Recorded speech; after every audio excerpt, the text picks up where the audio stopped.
and welcome back to Winning the Division, episode number 53. I am your host, Ryan Smith, alongside former NFL tight end, my co-host, partner in crime, Ben Troupe, formerly of the Florida Gators in college, and then Tampa Bay, Oakland, and Tennessee Titans here in the NFL. And obviously Titans, a big one tonight, Ben, as we go into the AFC South. But let's start with first things first. A few news notes around the league as we kind of head into training camp. The Chargers even reported today. So we'll start there. Najee Harris, eye injury from that fireworks incident that he had, likely to start camp on the NFI list. Essentially, that means non-football injury / illness list. So Najee Harris started camp on that list.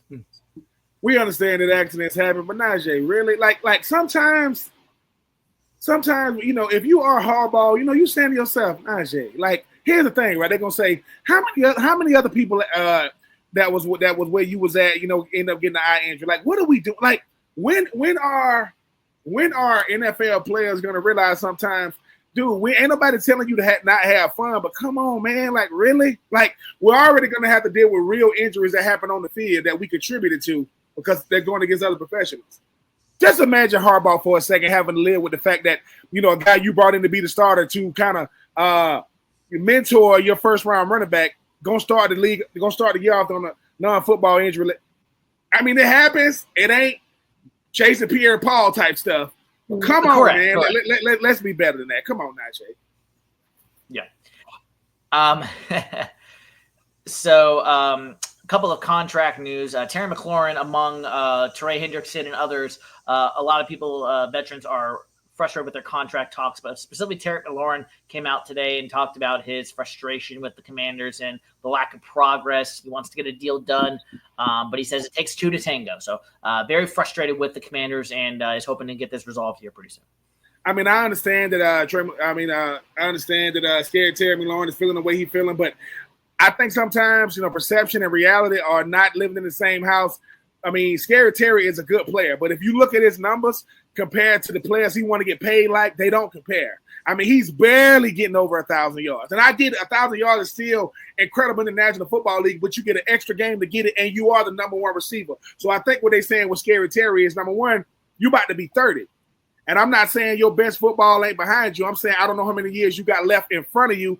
I could see potentially a 3-year deal, something similar to a Devonta Smith or like a Jalen Waddle. He's not – if Garrett Wilson is what he's looking at, you're not getting that. If Jamar Chase and CeeDee Lamb, you're not getting those type of deals. But 3 years, around 80-something million, maybe like 70-something guaranteed, I think he can see himself getting something like that. Some contract news.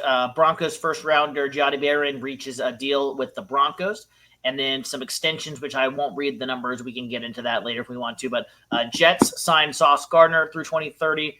They also signed wide receiver Garrett Wilson through 2030, and Chiefs and guard Trey Smith, historic deal as well. It is good. It is good to be Trey Smith right now. You talk about the money that he got for Kansas City. I mean, I don't know what Trey Smith. I mean, he definitely earned it over the entire season, not in the Super Duper Bowl, because we all kind of know what happened to them in the Super Bowl. You mentioned Sauce Gardner, you mentioned Garrett Wilson. Both got drafted in 2022. Both of those guys have been rock solid since they've been there. Sauce Gardner, I mean, you knew he was going to be the number one corner. I think he's already been a 2-time first-team All-Pro. And I think Garrett Wilson and Sauce Gardner were both Offensive Rookie of the Year and Defensive Rookie of the Year when they both got drafted. And hey, man, congratulations to those guys. And obviously, you mentioned Barrett up there with the Denver Broncos finally getting his contract done. Shout out to that rookie. And then a couple of last news and notes here. First, some heartwarming stuff.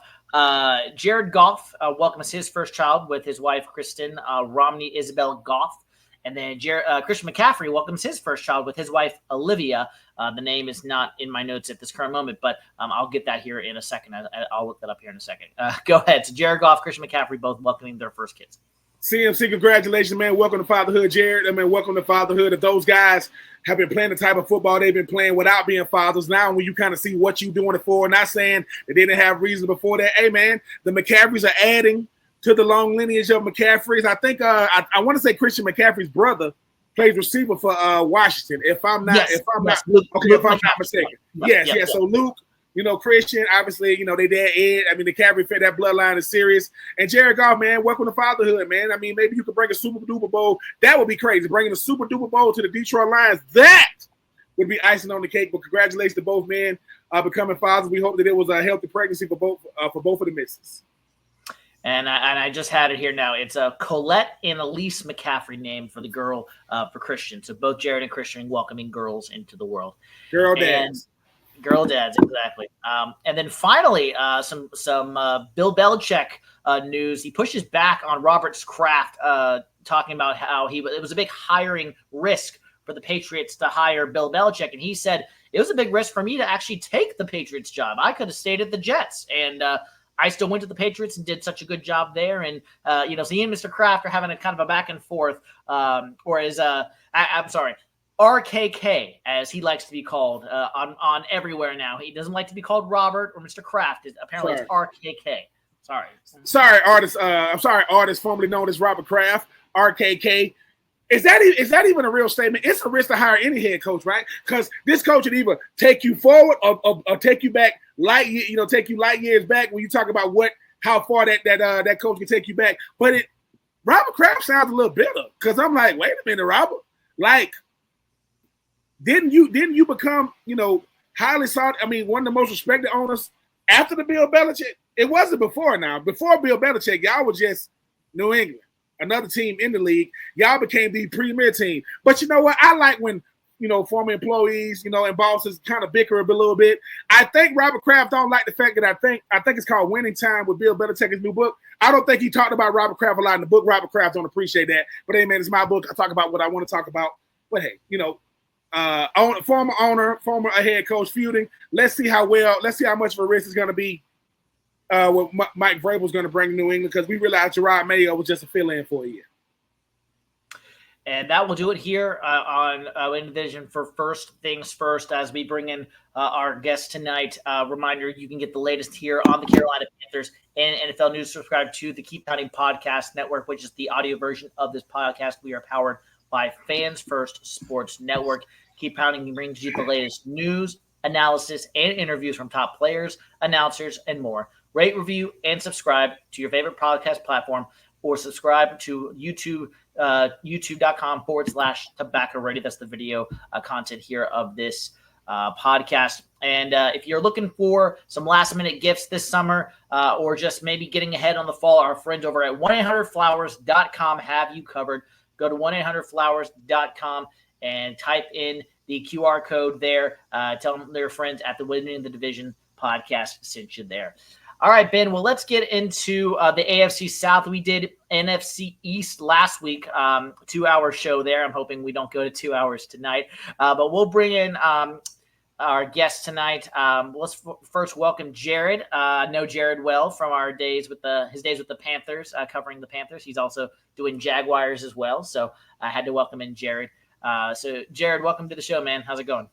It's going good, man. Going good. Been a long day riding, but we're here. We're ready to do a podcast. I'm excited to talk about Jaguars ahead of training camp here next week. Yeah, absolutely. Well, Ben is going to be our de facto Titans person as well. He's got his since he played for the Titans. I will kind of fill in for the Texans with our guy missing out tonight, and then same thing with we had Destin Adams over at the Colts, who's a beat writer over there. He was supposed to come, and there was a power outage near his place, so he is going to be no longer happening tonight. But that is okay. If I have a special guest coming once he signs on, we will have the Colts covered as well. So we'll have 2 out of the 4 teams covered, or 3, I should say, with Ben. So, but that's okay. So we'll go ahead and get started, and we'll wait for our guest as he makes his way here. Jared, just introduce yourself to the podcast and our listeners who may not know who you are, what you do, and how. Obviously, you're not a fan of the Jaguars per se, or the Panthers necessarily, but how did you get involved covering the Jaguars? And if you want, you can say the Panthers too, since obviously I'm a Panthers guy. Ben's a Falcons guy, so we're NFC South guys here too. I gotcha. So yeah, I started with the Jaguars last year with Jaguars Wire originally with Zach Goodell, who went on to take on the 247 Sports Florida Gators beat Shout out to Zach, love that guy. And then I joined on with John Shipley over at Jaguars on SI, and he and I have been a great tandem together, working with on SI as well, doing some stuff for the Rams, Chiefs, and even Raiders too. So it's been nice to get a more broader perspective outside the Carolina Panthers, because beforehand I was doing mainly writing about the Panthers. Growing up as a Panthers fan and even now as a Panthers fan, just getting a more broader look at the rest of the league, looking at everything from a 30,000 foot perspective, it really opens your eyes to see what types of talents are really out there across the league. So I've been writing probably since my junior year of high school. So this is just normal for me at this point, and already a career of mine at my youth of an age, at age 24, So, I got a long career ahead of me. I'm looking forward to it. And also I'm excited to cover the Jaguars for another full season with on SI as well. So we got a lot of content planned for the next few months as well, with film, with different matchups to look ahead to for each week. We're really excited over at on Jaguars SI. I mean, as you should be, Jared. I mean, let's face it. I mean, when you talk about this AFC South, being a former Titan, but also being like a podcast, a content creator, analyst, I do my best to keep my fandom. I'm a Falcons fan, so I don't got much to cheer about, these days. But you mentioned, how excited you are, to cover the Jags the next year. We know about Travis Hunter. We know about this offense. We think you guys I think you got two bookend defensive ends. We talk about, Josh Allen, Walker. It's all going to come down to Trevor Lawrence, though. Like with Travis Hunter, with all, when you talk about, when you talk about what they got, at the slot position, they got a lot of key additions. It's just going to come down to, can Trevor Lawrence adapt to a new offensive coordinator, a new system, and how fast? Because, like I said, he's had weapons before. I don't know if he's had them like this. I mean, Brian Thomas. I mean, love you, Malik Neighbors. Yeah. My God. I mean, I just see him being that quickly. Dude can ball. Yeah. Dude so it's like let me really quick before Jared answers. Let me go ahead and bring in our special guest for the Colts as well. He's now here. This is a former player for the Indianapolis Colts, drafted in the 4th round from NC State. Grew up in Garner, North Carolina. I'm here in the Raleigh area, so know him. We have some mutual friends from back in the day. But let's welcome to the podcast, from product of NC State, formerly of the Indianapolis Colts, Mr. running back Nyheim Hines. Hey guys, how you doing? Thanks for having me on. Man? How you doing? Happy to be a part. You guys been talking some good football, so I'm happy to join on. Very nice. Absolutely. Nyheim, do you remember TPA? Do you remember training there before the draft? I was working there. Of course. Yes, sir. Okay. I remember TPA. Yes, sir.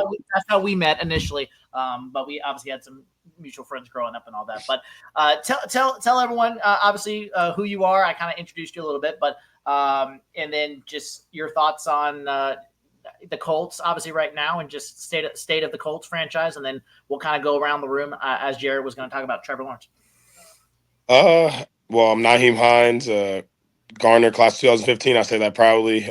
Garner, NC State, class 2019. Say that proudly as well. Played 3 years there. Went my senior year. Went on to get drafted in the 4th round.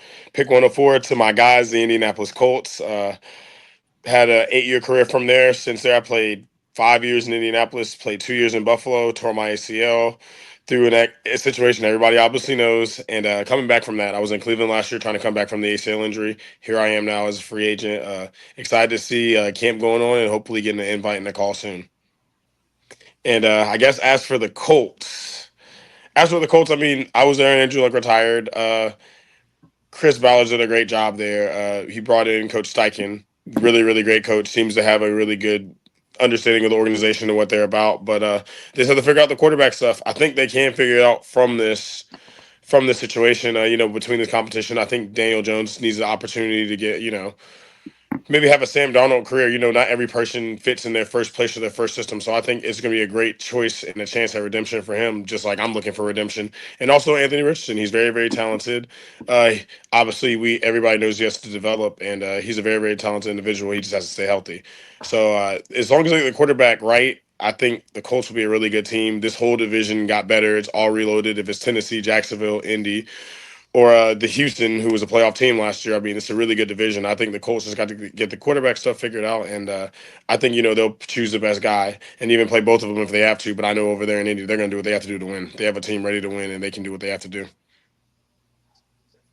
Yeah, and in Houston, as we all know, CJ Stroud, great rookie year until we saw Jaden Daniels last year, obviously kind of one up him a little bit, and then he had a sophomore slump, if you will. Some people call that a sophomore slump last year, and then CJ Stroud, but 2 times in the playoffs for the Texans, and obviously he's entering a critical third year there with the new offensive coordinator Nick Carey coming over from the LA Rams. And then, Ben, you were Titans with rookie quarterback Cam Ward, obviously number 1 overall pick, at least talked about number 1 overall pick in my opinion, at least from the last few years based on the draft this year. So anyway, let's circle back now, Jared. We kind of I didn't want to steal your thunder there. So yeah, talk about Trevor Lawrence and kind of his make or break year this year. Travis Hunter, Brian Thomas Jr. We'll start with the Jaguars and kind of go from there as we get this division preview kind of started off. Yeah, Trevor Lawrence is, in my opinion, one of the better quarterbacks in this league. I've been pretty high on him since his days, even as a high school recruit. This is a player, of course, former number 1 overall pick in 2021, considered a generational quarterback prospect coming out of Clemson.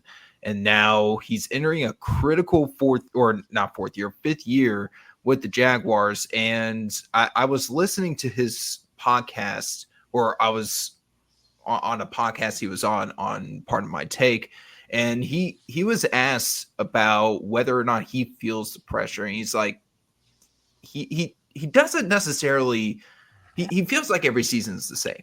It's same approach every season, but he understands that this is a big year. This is a big year for him. This is a big year for his organization that he plays for. So he understands that these guys, he and the rest of the team need to get going overall. That I feel like last year they kind of hit their floor as this current structure of the Jacksonville Jaguars. And there's this misconception I see sometimes where people are like, oh, the Jaguars, they're just a bad team. They're always a bad team. Jaguars, for the last few years, have been a talented team, but I think coaching started to get in the way of being able to see these guys perform at a high level. We saw it probably for the first half of week 1 last year, where Trevor Lawrence was making some of the most insane throws you'll see all year. And then, of course, injuries and inconsistencies. You had just all these issues going on across the board with Jacksonville that kind of turned into a you-know-what show by the end of the year. You see Doug Peterson let go. You see Trent Baalke let go. They bring in Liam Cohen. They bring in James Gladstone, 2 young head coach, general manager duo guys that seem to be on the same page, have known each other for a long time, and they look to bring kind of that Los Angeles Rams magic to the Jacksonville Jaguars. So for Trevor Lawrence, you're talking about playing in a new offense like Ben had been talking about earlier in the show. And I'm really excited about Lawrence and the possibility of him in Cohen's offense this season. It's a very quarterback-friendly offense. You're going to see him playing with wider platforms. You're going to see him playing with a more options around him in terms of what he can do within the concepts of each play within the offense in general. So I'm really excited about that. I'm excited to see him in year 2 with Brian Thomas, who's an absolute stud. And I think it's a tough miss in the recent top 10 receivers list that came out today. And then, of course, you got Travis Hunter, who's spectacular. I'm super excited to see what he's going to be about for the Jaguars this year. Big talking point, I know we'll talk about it at some point, is how much is he going to play on both sides of the ball? That's something I'm really interested to hear what you guys have to say. But I've definitely written about it throughout the last few months since he was selected number 2 overall. I just got one follow-up about Trevor Lawrence. I mean, up and down rookie season. I mean, I think his best performance was in the playoffs. Even though he had a real bad first half, was able to still get the win. The one thing that scares me about Trevor Lawrence that he don't control. 4 years, sacked 112 times. That's a lot of hits, and that's the ones that counted. That's not even counting hits on the quarterback.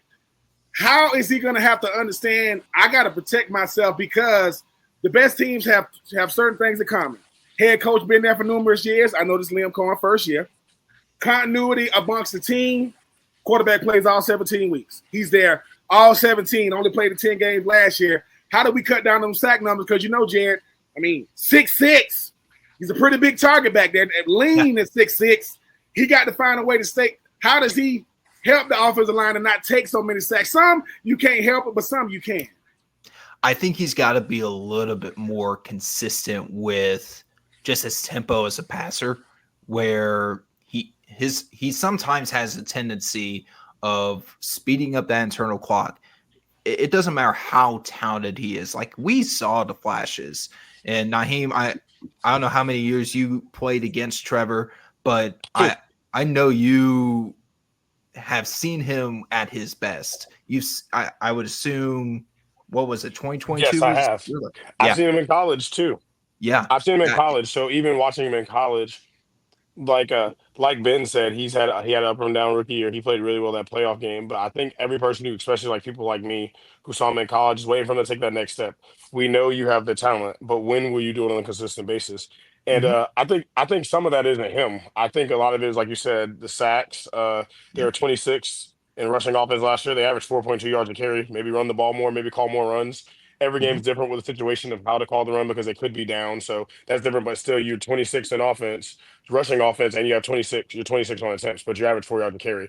Maybe lean on the run a little bit more. And outside of that, I mean, I think, like you said, sacks. I think the franchise went up and down. But one thing is, the team is a really good team. I've never won there. The Colts haven't won there since Andrew Luck's rookie year. I'm 0-6 in Jacksonville. I've watched them draft 4 defensive linemen in the first round in my time in Indy. So all those 4 defensive linemen are first rounders. They have a good defense. They play a very solid, sound defense. It's not really technical. They don't blitz a lot, but they're where they're supposed to be. They play really, really good defense. So it's just they have to get it going on the offensive side of the ball. And honestly, every team has it, but they've honestly been plagued with a lot of injuries, including Trevor. So we can say some of those slumps are him, but he's playing through injuries and also things he can't control. So also, too, I think it'll be good for him. He got the contract. He showed his potential. And I think this year, I think he has a chance to live up to it. He just has to have the right things around him, like every quarterback does. For sure. And when I watched Trevor, even in the games he was healthy, like he was showing resiliency as a quarterback. He would throw an interception at one point, and then he'd come right back and help the Jaguars offense drive right downfield, get a score, maybe to even go ahead late. But then, of course, a really bad defense, or I would probably say just a really bad system in general last year, didn't really fit the talent that Jacksonville had in terms of personnel and what that personnel was at their best with. So this year with Anthony Campanelli, who comes from Green Bay, from a Green Bay defense that's physical, that plays well, I think you're going to see that second level of the defense as a linebacker group that has a lot of talent. I think you're going to see them improve. You're going to see a defensive line that will play to its potential. But back to Lawrence, I think with Lawrence, it comes down to the protection up front. And I kind of like the upgrades they made at center and at right guard. Robert Hansey, Patrick McCarry. McCarry is one of the more versatile offensive linemen in the league. Walker Little, when the Jaguars actually allow him to play tackle correctly, he's been pretty solid. This will be hopefully the first time or at least the second time in his entire college or NFL career, he's going to be starting week 1.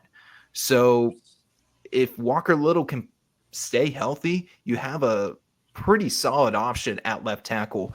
It comes down to Anton Harrison, right tackle, 2023 first-round pick.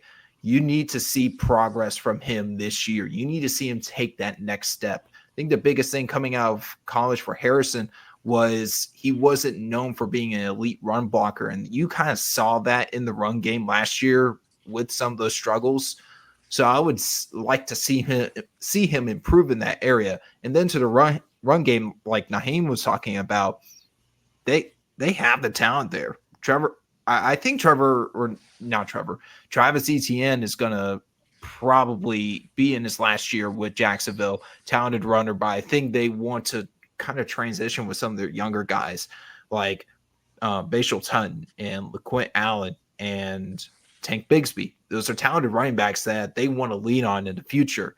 Tutton is someone I think could be a special player in this offense. He is wildly explosive.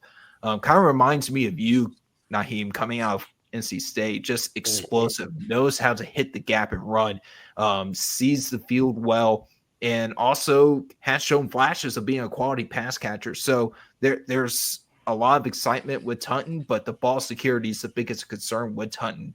I think he had, if I'm not mistaken, 8 career lost fumbles last year during his college career. Yeah, he's with pros. He'll be a pro. I don't know the kid personally, but I've heard good things about him, man. You can a running back with fumbles. All that is just how you can punch it.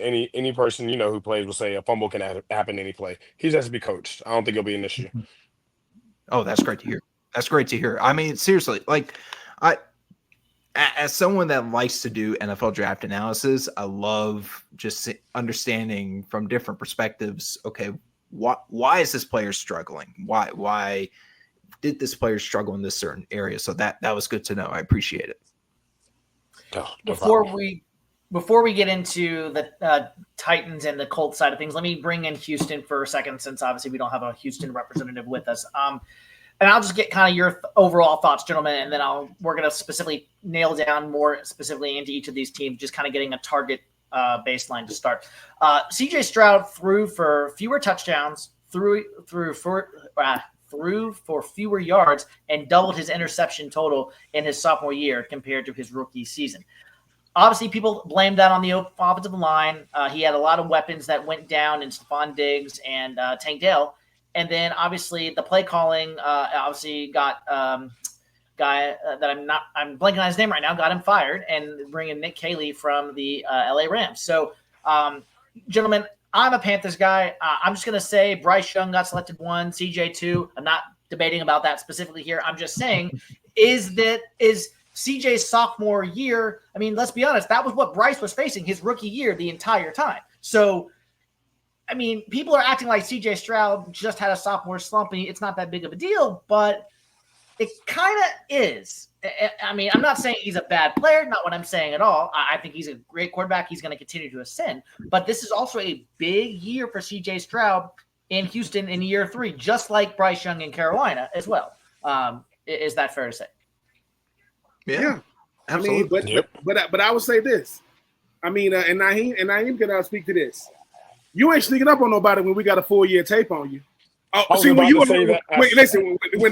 a rookie, I'm just saying. No, that's my exact answer. That's my exact answer. What makes the best players is I got to reinvent myself from last year to this year. I can't come in because let's say, look, CJ Stroud. Look, the AFC South. What you got a number 2 overall pick. You got a 4 overall pick at quarterback. You got 2 number 1 overall picks. When you drafting that high and the quarterback got to be the savior, it's a lot on him. Now, CJ Stroud is a really, really good player. But if you don't change your tendencies, you're going to get exposed. Because we ain't talking about the fact that the Texans could have beat Kansas City in the play. They could have beat them in the playoffs, but it's a reason why they didn't. And whenever you start changing offensive coordinators, that's scapegoating. That's saying, oh, it's his fault. No, it's not.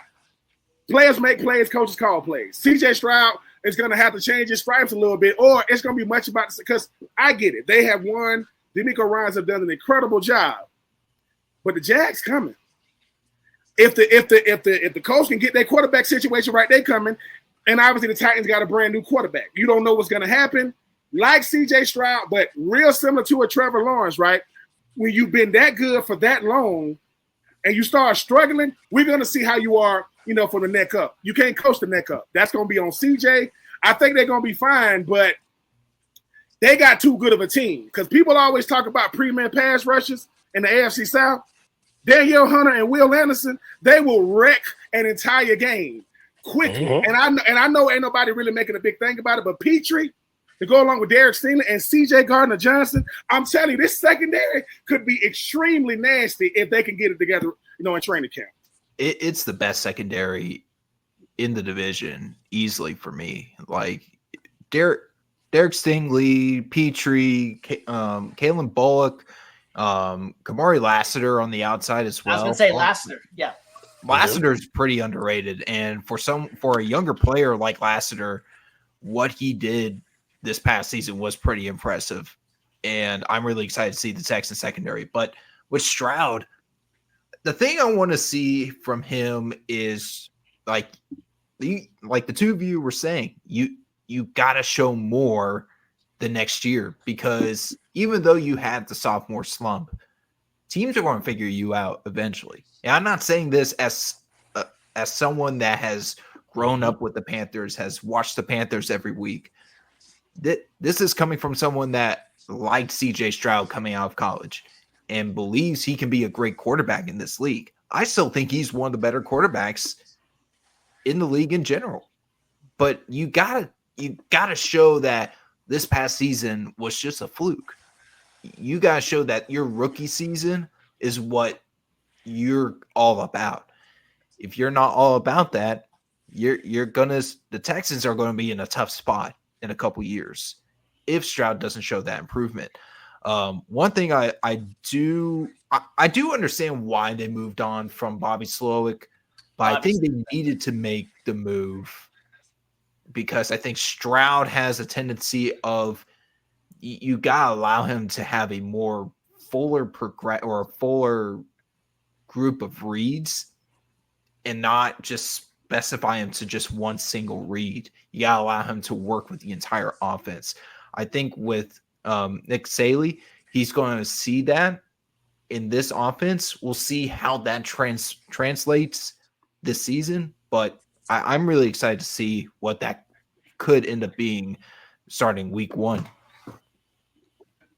Yeah, back to what Ben said. I mean, they had a whole year to prepare for him. So I mean, it's always cool to see him go through those things. I'm pretty sure they had 7 or 8 close games last year, and I'm pretty sure like 70 or 80% of their games were 1-score games or within 7. So I mean, I feel like they won some and they lost some. I think all those kind of come back to like the sophomore slump and things. It's just he didn't have those games where he snuck up on people. They had a lot more closer games because people knew what he was doing. And I think one thing about CJ is he's a winner. So I think he's proven that at every level he's been in. So I think even though this year they lost some close games, I think he's going to take that step and grow. And I'm not going to say necessarily have better statistics than last year or his year before, but I'm pretty sure they were not 500 in those 1-score games last year. And I think he's going to flip that record around and make them an even better team, because we're saying all that, but that was still a playoff team last year, and they could have beat the Kansas City Chiefs with a second-year quarterback who showed a lot of potential. So I think that's a big thing I'm gonna look for. I think his statistics will be better than they were, but I also think that he's gonna win a lot more of those closer 1-score games, and maybe even not being in as many, because it'll maybe make smarter decisions. I'm gonna go back to that number I said when it comes to Trevor Lawrence. CJ Stroud got sacked 52 times last year. 52 times. He's been sacked 90 times in 2 years. Sometimes you got to realize, hey, man, my body's not going to hold up, right? But I get it, though, when it comes to a CJ Stroud. Sometimes this the only thing that leads to disappointment is expectation, right? And the expectations are through the roof because no one saw the Texans doing this. Not with DeMeco Ryans, but they are doing it. And I think they got the best culture in the South because they winning. It's so much easier to come to work when you're winning. So much easier to coach when you're winning.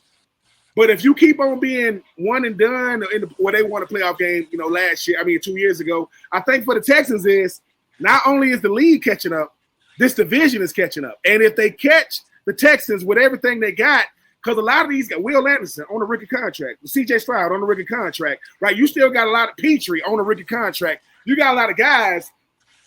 You want your best players to be both veteran leadership and young guys that need to be mentored. Well, some of their best players are young guys. Some of their best players, which is nothing wrong with that. If CJ shows that he can bleed in 2025, nobody might not be able to stop it because they just need to see blood in the water. Because if you listen, the name of this podcast is winning the division for a reason. And listen, and Nyheim know this. If I win my division, I ain't worried about everybody else. I won it. I got a home playoff game, and anything can happen. The Texans are the best team that was in a bad division that's catching up. And I don't take nothing away from them. But if everybody around you is subpar and you the elite, what's going to happen when they getting a little better? We'll see what happens in 2025. But if he can't find a way to get away from them sacks and them interceptions, it's going to be a long year for the Texans, even if they got the best roster in the whole division. All right, let's pivot to the Colts. Nyheim, I'll kind of let you take this one. You mentioned Andrew Luck. You were there for that. Obviously, rest in peace, Mr. Irsay. They lost their owner this RP Big Dog. Yeah, so I'll let you kind of comment on all that. So I'm watching the quarterback battle between Richardson and Jones, like you said, but also this defense. I mean, Lou and Marumo coming over from the Cincinnati Bengals, a big hire for them as well. So obviously you're not there now, I know, but what is that whole Andrew Luck retirement thing and then losing Mr. Irsay? I know, Andrew Luck didn't die or anything. We know that, but it obviously a pretty big shift this offseason and then back when Andrew Luck retired as well. So I think it's a pretty pivotal year for Shane Steichen and Chris Ballard, the GM and head coach combo there. And then the quarterback battle, like you mentioned, very pivotal season coming up for the Indianapolis Colts. A lot of jobs on the line. Yeah, I mean, I think those guys are going to come through. I think they're going to figure out what they have to figure out. Like we talked about Andrew Luck, like when I was there, it was a different quarterback every year. So it hasn't been a lot of continuity. And through then, Indianapolis still produced a good product and a great football brand and found ways to win with every team and every quarterback when they can. As far as the defense is really good. I feel like the defense isn't talked about much. Uh, Sometimes they're not the flashiest defense in the world, but Zaire, Big Grove, all these guys on that defense are making plays. They made some moves in the secondary, which is really, really good for them. And I think overall they're a really, really good team. I think it really just comes down to that quarterback. Even when I was in Indy, I mean, I feel like we had Super Bowl ready teams, but that guy under center just has to take you there. And no matter who it is, he has to be healthy. Hopefully, if it's Richardson, he stays healthy. He's really, really talented. And Daniel Jones, he's from North Carolina. I'm going to root for him. I know That's at right. Duke and all those things, he's very, very talented. And maybe he doesn't fit the system in the Giants. I mean, who are we to know the whole situation? He could go somewhere and have a Sam Darnold year. Like obviously, Sam Darnold didn't fit in New York that well, but he fit really well in Minnesota and has done really well for himself. Now getting a great contract. I think Daniel Jones can do the same thing if given the opportunity. I think they just really have to win those games. They need to win at Jacksonville. I never won there. They need to do something they haven't done before to, win that division, make a statement, win at Jacksonville, beat the Texans at home, maybe sweep the teams that they can sweep every team if you can, but make that statement win, beat the Texans at home, beat the Jags at Jacksonville, like they haven't done in a long time. And I think from there they can set the trajectory of their season. Really quick before you go, Ben, talk about playing for the Colts when you did. Obviously, Mr. Irsay, rest in peace. What was he like playing under him and just his personality and the kind of owner that he was? I think he was a great owner. He was very, very loyal to his people. There's a lot of things said about him in the media, but one thing that no person in the state of Indiana, or in the city of Indianapolis can say is he didn't love the Hoosiers. And that's what his thing was about, was taking care of his people. You can see throughout the years since Chris Ballard's been there, all the guys who've been drafted or undrafted guys who've shown their worth, they've taken care of them and given them contracts, even including myself.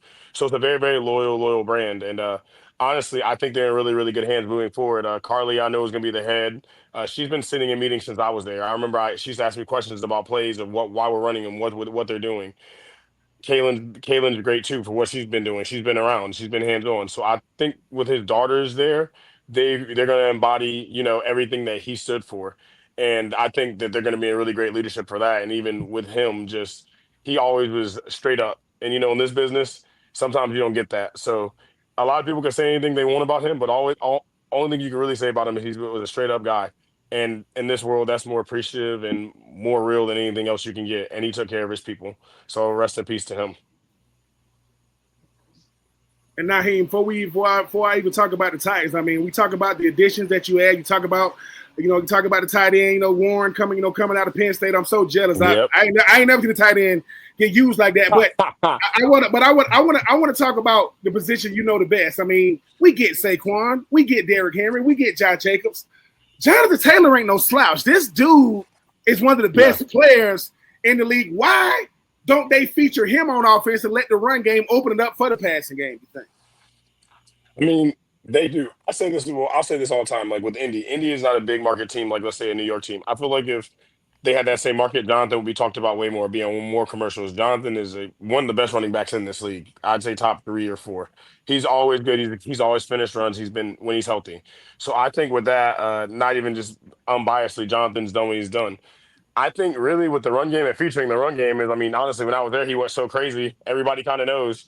I mean, Derrick Henry is a very, very special case where, like, everybody knows that you're coming in, you're running for 2,000 yards, and you can do it again. Most people who run for 2,000 yards, they go back to 1,500 and all those things. Jonathan ran for almost 2,000 yards in 2021. So it's not like you don't feature the run game. It's just people prepare for it. So I think it's really going to be on Alex Pierce, Josh Downs, Michael Pittman. Warren was a great addition. I was honestly watching the draft when I saw it. I said, "Oh my God, that makes so much sense! Like that's a perfect fit." So when I saw it, I was like watching it as a fan, but my Colts connection came right back on. I'm like, "Oh my gosh, Steichen!" Even if Frank was there, perfect pick. You couldn't get a guy. I can't even believe he fell that far right into Indy's lap. I can't believe it. Like I thought he was going to be a top 10 pick. So I think they have all the things in order, and they know what Jonathan Taylor can do. It's just the people around him have to step up. That's why even when I was there, I took big pride in that. Everybody know what JT's going to get his.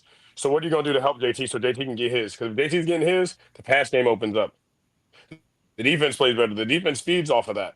So I think this is the people around him have to step up, and the quarterback under center just has to make the plays and do what he has to do. It's a good offense. They can scramble and all those things, but play within the system and make plays when you have to. One thing I kind of want to ask about is just everyone's opinion on Anthony Richardson, because this is going to be a big training camp for him. He's going to be fighting for his starting job. He doesn't win the starting job, he's one of the biggest busts in recent memory, or at least in my opinion. And Richardson's someone that I believe in the talent. I believe this guy, if you can unlock whatever he has, he can be a special player in this league. I think everyone knows that. Very. It's the arm is insane. His athleticism for the position is ungodly. And yet it's not clicking for Anthony right now. So what if Richardson is able to at least click some of that together, or at least put it together and become somewhat of an average quarterback this year? An average version of Anthony Richardson, the good average version, I would say, not the current average version of Anthony Richardson.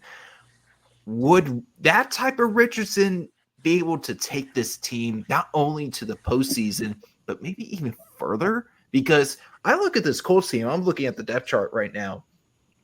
This team is good enough to make the postseason. I think the only question mark is how is this team going to look like at quarterback with either Jones or Richardson? That's been the question since Andrew retired. That's been the same question for 7 or 8 years. And they've been hoping that Richardson would be that guy to finally break that. But now you're in that question mark again. You have that question mark for, I would say, even going back to last offseason. Is Richardson the guy? Is he the guy? Can he win the starting job? So do we think he can finally unlock his potential this year? Not all the way, but enough to the point where this team is competing and winning a lot of games? Before either of you answer, Ben, I know you know Anthony well with Florida days, Nyheim with the Colts. They kind of told you a little bit, bringing in Daniel Jones with the amount of money that they paid him, that they're not just going to give Anthony the job now. The scholarship is now off the table, if you will, for lack of a better word. So Daniel Jones is going to come in, and he's going to have every right to win this competition. And that was obviously before the injury happened, to Richardson as well. But anyway, I'll let the two guys that know him better than me. I will say this about Anthony Richardson. 6'4", 245 pounds. He looks the part, right? Jared, you talked about the arm. Nyheim, you talk about the athleticism. He's got to want to play quarterback though, because what happens is this: with a guy like Anthony Richardson, he has everything, and they'll say, "All right, Anthony, you got more than what we need." But whenever we put a lesser talent like a Joe Flacco in, the offense just flows because he doesn't have what you have. He got to sit there and go through his reads. I think for Anthony Richardson, one, he got to play 17 games. You got to play a full season first. Then, listen, be super when we need you to be. You can't make every play. Sometimes the best throw is to throw it away. And I know I'm not in the PR department, but if you take yourself out of the game because you're tired, don't tell us that. Don't say that to us. Say, "Oh man, my ankle was something." Because when you do that, they're gonna say, "What did you just say?" I said I was tired, but you said it out loud. I think for Anthony, once again, when he was at Florida, they didn't really have an offense. They had him, and you could do all kind of stuff with a guy like that. That's not gonna work in the league. The last time you were the best athlete on the field is when you was at Florida. When you go to the league, man, these dudes can do anything. And they will do anything. Now, he'll make a throw, Jared, as you mentioned. You'll go, "What was that? That was crazy." So you see the flashes. He has to work on two things: effectiveness and consistency. He got to do both. You got to be effective, and you got to be consistent at it. And if he can decide, "Hey, man, I want to be the Colts franchise guy. I want to be the guy that takes us." Because until they do it, whether it be Daniel Jones or Anthony Richardson, listen, the ghost of Andrew Luck, man, that thing is huge. Because I'm sorry, still hurts. And Nyheim, you mentioned it. That's the craziest retirement you ever seen. That you will never see that. I can't believe I was a part of it. Exactly. So I think for me, when I watch Anthony Richardson, I'm saying to myself, I don't think it's a scheme. I think Anthony has to decide, "Hey, man, it's got to be important to you. You got to want to do the things." It's like this. When people see what Lamar Jackson can do, well, he's also playing the quarterback position. He's just going to make you look crazy when he got to pull it down and run. I mean, look at how efficient he is. I can lead the league. He's the only – I'm going to say this again, people. I love Josh Allen. I don't mean no harm. Josh Allen is the only second-team All-Pro to win the MVP. That has never happened in the history of the league. You're not even the best quarterback in the league. Anyway, that's another show for another day. I just think if you are Anthony Richardson, it ain't too many people that you are built like or play like. But if somebody's willing to tutor you, mentor you, he's going to have to learn a lot from Daniel Jones, even though Daniel Jones trying to take his spot, because Daniel Jones could have picked anywhere to go, and he chose Indy. He could have went anywhere. I want to go to Indy because I think I can win with this squad. And it's either going to be Anthony Richardson running out the first game. I don't know, because, Joe Flacco, what, a couple of months younger than Anthony Richardson's mom? Didn't he say something like that last year? Like, what? Something crazy. I just think for Anthony Richardson, when you watching Anthony Richardson, he's going to do two things. He's either going to get his head coach an extension or he will get him fired. Because they're going to say, "Dude, this is the guy you picked." And I was at his pro day. He doing backward flip. Listen, man, he's about as athletic as you ever seen. But athleticism don't win games in the league. Quarterback play does. You got to play efficient. And if he can do that and work with his consistency and stay out of his head and not tell the truth in these press conferences, you don't got to tell us you retired, man. You can lie to us. I promise you your life will be better. I think Anthony Richardson, because Jared, Nyheim, Smitty, if Anthony Richardson put it together, oh my God, it's going to be scary. It's going to be scary. And I was high on Richardson coming out of college, and I'm a believer in the talent, but I want to see him work from number two or from number one to number two. Understand, all right, what's my outlet? What's my check down outlet? If these reads aren't open, what's my check down? Is this guy going to be? Am I going to have this hot? Am I going to know this guy's going to? Let me restart. Will this guy be hot? If not, where's my outlet? If the number two and the number three aren't there, I need to see that. I need to see him take what's in front of him. And if you check down the ball 100,000 times this season, and it produces and it makes you feel more confident as a passer to be like, all right, I can test the middle of the field more. Okay, I can be a little bit more, I can throw with a little bit more tempo downfield. If you can do that and also kind of, I wouldn't say hide still some of the upper and lower half mechanical disconnects, if you can hide some of that in some way or at least disguise it, like we're seeing maybe the early days of Cam Newton. Like Cam Newton was my pro comparison for Anthony Richardson because I hate comparing any quarterback to Cam Newton because very good comparison. So very good comparison. It's a very good comparison for Richardson. Like it's the only one you can really make for him. Other than I can't think of anyone else. So if Richardson can lock in, bro, and just do the little things that the great quarterbacks in this league, similar quarterbacks to your play style, like Lamar Jackson, like Josh Allen, have grown and developed into, you can be a great quarterback in this league. You can lead Indianapolis to Super Bowls. You can give the Irsay family that Lombardi trophy they've been waiting for since 2006. But it's up to you, Anthony Richardson, to go out and do that. Or journeyman Daniel Jones is going to take your job. So you got to lock in. And get an extension. If Daniel Jones take his job, let me tell you something. I think Cam Newton is a good. Let me tell you who Anthony Richardson can be. Anthony Richardson can be a more athletic, bigger, faster, stronger, bigger arm Jalen Hurts. You can be that right now, because people don't like Jalen, right? Because he ain't sexy, right? He just wins. He just outplayed Patrick Mahomes in both Super Bowls, both of them. Outplayed him, and I think for Anthony Richardson, I don't think it's fair to compare anybody to Cam Newton. Good Lord, Cam Newton is just. When Cam Newton was at his best, just Ryan and I know it best. Ryan and and so listen, so do I. Yep. I'm Atlanta Falcons fan, so I definitely know. But I'm saying for Anthony Richardson, he's gotta want to do it. When I say want to do it, you gotta want to do that stuff that ain't sexy, man. You got to want to go through your reads. You got to be able to check out a place. You got to know where your hot is. Because if he can play the quarterback position and then he still got that athleticism and things break down, when the things break down, take off, Anthony. But here's the thing. You can't take on linebackers one-on-one.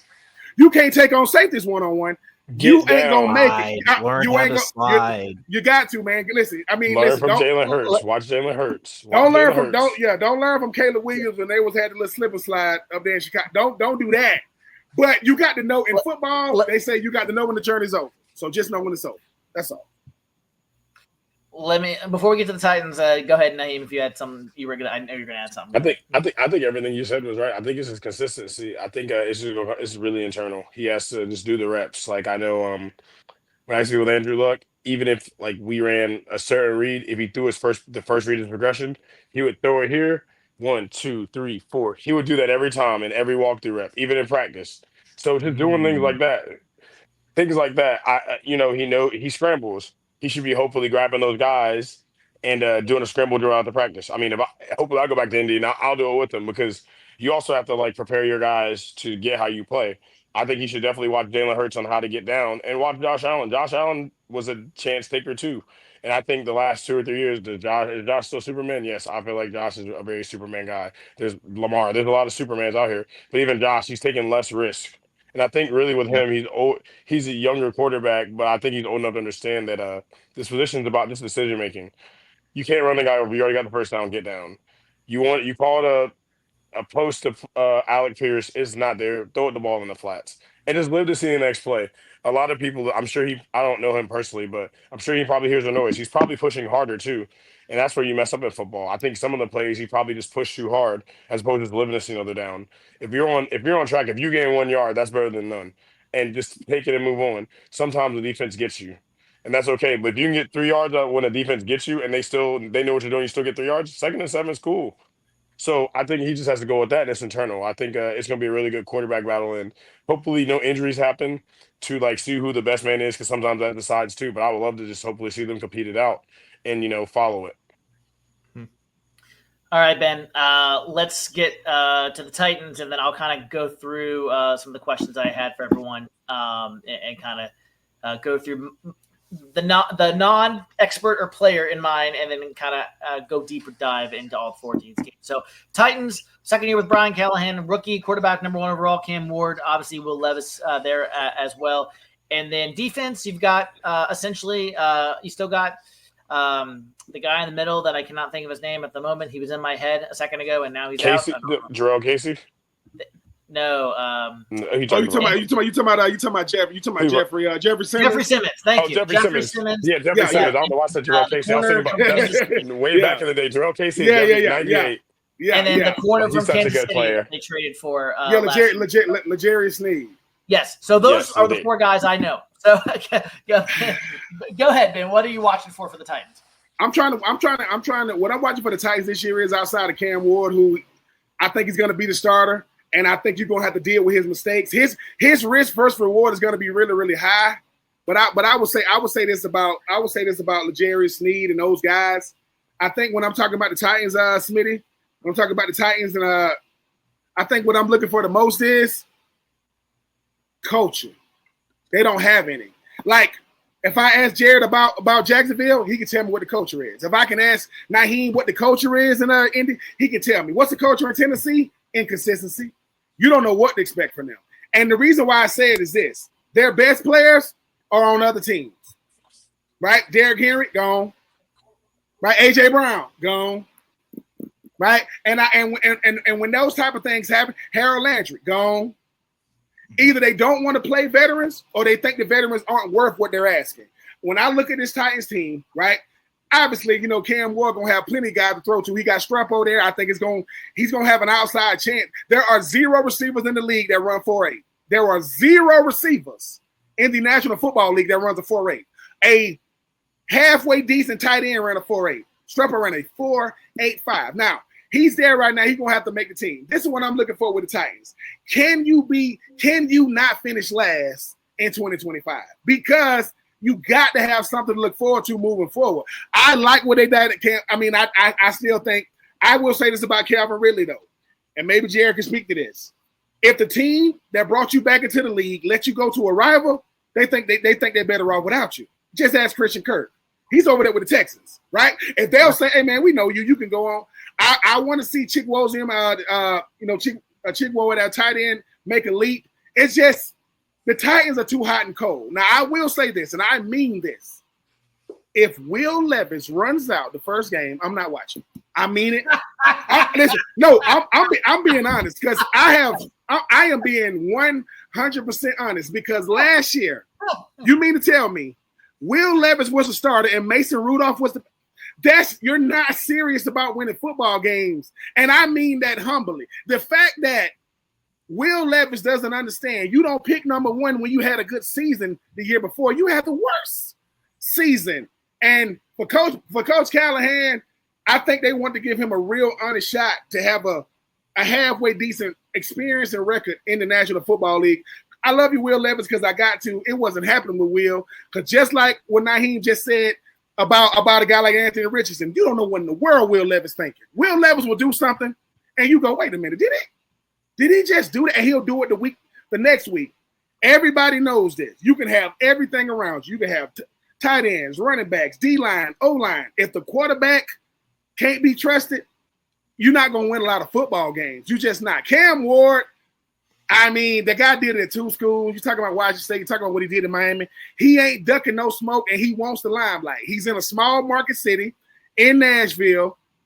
He don't have to worry about the media scrutiny coming from Nashville. It might come from outside, but I think Cam Ward gives you the best shot to win because he can deliver the football. I think, look, you have this myth. You got really, really good football players that don't like football. You got players that really, really love football. They just not that good of a player. I think Cam Ward is a really, really good player. He loves football. He loves to get better. And I believe Cam Ward is the reason why Shadur Sanders went in the 5th round. You see how they was working with each other before the draft? You see how Cam Ward was all about work? And every time he talked to Shadur, he talked about Brandon. Every time you out there, man, Cam, man, go through your reads, man. I get paid for that. I'm telling you, the quarterback position is the only position in football that people have to like you. Right, wrong, indifferent. People have to like you. While you walk around in the city, doing stuff in the community, taking pictures. Cam Ward understands marketing. He understands branding. Shedeur Sanders is the brand. Shedeur understands my generation. Yeah, listen, I'm not saying – listen, if you ask them who the kids want to see, they want to see Shedeur. I get he going to sell out. He going to do his thing. But think about this. Cam Ward football right. Cam Ward went number 1 overall, right? I was with the Titans when we got when they got Vince Young number 3 overall behind Mario Williams and Reggie Bush. Let me tell you something. People talk about shoes to fill. If it's Indy, you got to come behind Peyton. You got to come behind Andrew. If it's the Colts, I'm sorry. If it's the Texans, thank God they got C.J. Stroud because, they had Deshaun. They also had David Carr, the older brother of Derek Carr. If you are with the Titans, right, unfortunately, it's been Steve McNair and a long line of mediocrity. It just has. The Titans have not had something to look forward to. People talking about, what about Marcus Mariota? What about him? And I love Marcus. What about Ryan Tannehill, Ben? Let me tell you something, man. Ryan Tannehill went from playing receiver to being a number 1 overall, to being a first-round pick with the Dolphins. Then we got Ryan Tannehill wasn't bad. He just wasn't good. He wasn't bad, but he also had Derrick Henry. But Ben, I don't know. I don't know. Will Levis led a comeback against the Miami Dolphins 2 years ago. That's not real. That's not it. Listen, because it's so few and far. What frustrates me about the Titans is this: if you don't have an identity, you don't have a culture, and you're not going to win. Identity and culture is who you are at your worst. Meaning, why is it every time Kansas City lose, we go, dang, man? You know how many times they almost lost in 2024? And they blocked a field goal. And look, Tennessee had a culture where they were Vrabel. Vrabel built a culture there. That was a good team. He did. Their roster didn't even have to be the best. They were really well coached. They had a culture with Vrabel. That was a good team. They didn't top like when I was in Indy. Sometimes on paper they may not match up with teams, but they played with everybody well. But they couldn't figure out the offensive coordinator. They couldn't figure out the offensive coordinator outside of Matt LaFleur one year. When's the last time a good team? When's the last time a good team or whatever they talk about in the building, we realize it as fans, we weren't there for those conversations. We go, hey, man, I can see the way they play. I can see their scheme. I can see what they're trying to do to you. Last year in 2024, Kansas City said, we've already been the best offense. We've already been the best team. Now we just going to beat you, and we don't care how it looks. We'll win 20-19, 17-10. But when they finally met a team that they couldn't block their D-line, they lose the Super Bowl. Think about it. The Super Bowl was lost because our D-line is better than your O-line. When you were talking to Jeffrey Simmons, to me, will be the most wasted, incredible talented D-line if he stays a Titan. Because you don't get guys like, if you're looking for a D tackle, they're gonna pay him to stay a Titan. Of course. He's gonna be a lot of money. He's gonna be the Myles Garrett of the Titans. They're gonna keep paying him so he'll stay around. But he's not gonna. And I think for Jeffrey Simmons, you want to win for guys like that. You want to win for a guy. If you're looking for a defensive tackle out of college, just go to Mississippi State. They putting them out. Chris Jones, Fletcher Cox, guys like that. But I think for the Titans have no identity in the division that's only getting better around them. The division is getting better. I think the Colts gonna be better. I definitely think the Jags gonna be better, and the Texans they're the class of the division right now. Right now, the Titans are, hey man, we just hoping and wishing we can find a way to win games. Cam Ward is gonna make some mistakes, but his rewards. You talk about a guy that can throw that thing. That boy can play. Cam is. I'm excited to see what he looks like. Like if they can keep him upright, I mean, obviously you don't know how it translates from college to the NFL. He seems very, very smart. Seems like he understood the Miami offense a lot. He was trusted a lot to throw the ball too. So, I mean, and he's they got some people around him, and honestly, he seems like one of those quarterbacks. Yeah, and he seems like one of those quarterbacks where, like, I say this about Andrew. Andrew didn't have Ty, but even when Ty was hurt, he got everybody involved. You could be the number one. Any person could be the Andrew's number one that day if you're just in the right place at the right time. I see that for Cam. I see him just going through his progression, throwing the ball where it needs to go. And I like the Titans receiver room too. Like you got Ridley, Lockett, Jefferson. You got the veterans. Then you got some good players. You got good players. And I'm really – and Ward's going to have Restrepo on his team. If he can make the squad, we got. If he can make the team, that's the key. But assuming he does, Ward's guy's boy. Ward's guy's boy to throw. No, he uses leverage. He uses it. But you know what no one's talking about? I want to see Alec. I want to say his name, Io Manor versus Travis Hunter. Didn't they go up against each other? Isn't that Stanford? Yes. All I'm saying is that's what the NFL does. 280, I think. Hey, listen. That one he caught on his back. Listen, it happens. It can happen. But I will say this. Crazy. I am looking forward to. I know outside of the AFC South, people don't appreciate the rivalries within it. Oh my God, I'm talking about these teams. It ain't the NFC East, but the teams genuinely don't like. Listen, I'm playing against the Colts. I don't like Tennessee till today. I'm trying to listen. I cannot stand it. I can't stand the Texans. They are not. They are the bastard child. I do not. Not it's known okay. to I don't like Tennessee neither. I don't like Tennessee. It's okay. I don't. People don't understand that. Y'all, I don't like Tennessee. And then I wear the Carolina blue. Man. No, I'm just saying. If you looking for just a bland jersey, like we just gonna put on some jersey, that's the Colts. Give me a white jersey, blue numbers, black. Listen, black cleats. Let's go play football. This ain't for the. But I went against. It's a Madden default uniform. No. Listen, let me tell people something. When you got Peyton Manning, Reggie Wayne, Dallas Clark, right? Marvin Harrison. Edge. Listen. And no. By the time I got the Edge was gone. They got Joseph Adai. You know those guys, right? But then I get Robert Mathis. You know what I'm saying? I would hate them too if I had to play against them. I would really hate the Colts if I were you. I get Bob Sanders. Bob Sanders will walk up to you and tell your soul, I'm gonna knock it out you today. What you say to me? I'm gonna knock your soul out your body. And he's gonna. I'm telling you, people talk about the best teams, right? The Colts was so good. Rand Carthon, who I played with at Florida, who was the general manager for the Titans for 2 years, will come up to me before the game and say, "Hey man, we gonna listen." He'll say, "Man, just run the ball so we can get the game over quick." I was like, "What you talking about? We got Marvin Harrison and Reggie Wayne and Dallas Clark and Peyton Manning, Joseph Adai, and Bob Sanders in the box." I mean, and listen, and they had this guy. I don't know if y'all ever heard of him. They had this bum named Dwight Freeney. Man, what are you gonna do with this defense? I'm like, get out of here with that, man. I don't want to hear that, man. But I would hate the Colts if I were you. I listen. Let me tell you something. My rookie year, they're talking about being on this play. You got to block Dwight Freeney. I said, wait, whoa, stop, whoa, everybody be quiet. I got to do what? You got to block him. You got to pin him. I said, this dude ran a 4.3 out of Syracuse. Anyway, I just had a lot of nightmares. You know how crazy it is playing at home, and because Peyton Manning played for the Vols, people are cheering for him. No. You can't cheer for him. He has on the wrong colors. But I do. We had to kick a 60-yard field goal. Rob Baronis, may he rest in peace, and he made that thing. So Baronis had a leg. Yeah. Nyheim has to go here in just a short time here. So let me kind of close this out here with Nyheim. Nyheim, let me at least get your quick thoughts on my couple of questions that I had listed for you before I get you out of here. Player within the division when you were with the Colts that you wish was on your team kind of at the time, and is there a player on the Colts, not Jonathan Taylor, obviously, but somebody that's not a star that you think is going to take a next step up for this Colts team this year? Okay, so I'll go with the second question. I'm gonna re-ask you the first question. Who do I think will take a big step this year?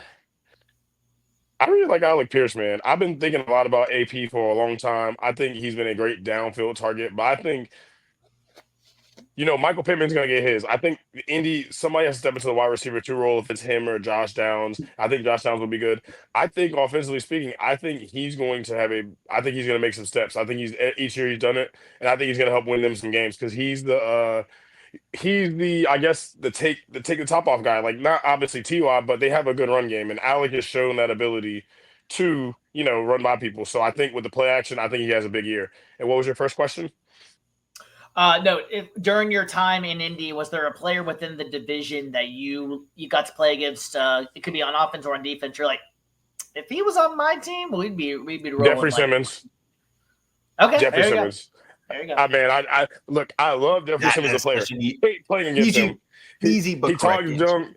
He talks a lot of junk. He gets in your head. Like, you're not going to like him if you play against him. But, like, if you look at his body work, and even Denico left us, had a good game against us every time he played us.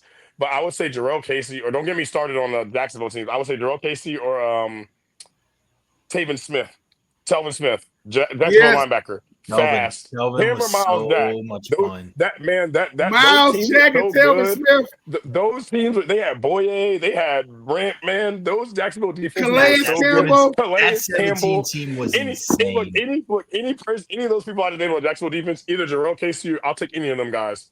I'll take any of those guys on my team any day. Any of those Jacksonville guys.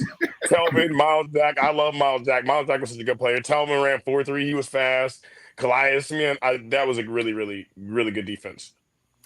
All right. Well, as I get you off here, I'm going to go ahead and go through our teams here. This is my Colts. Again, this is no one's opinion but mine. I was not a former player. I'm not an expert writer or content creator on one of these four teams. So this is my individual notes. So Nyheim, here's mine for the Colts really quickly. Vegas over under 7.5 wins. I'll do this for every team. Key question for the Colts for me: does their quarterback competition matter? I think we kind of already answered that with Anthony and Daniel Jones. We kind of already answered that. My position to watch is linebacker. I think Zaire Franklin's going to take another step.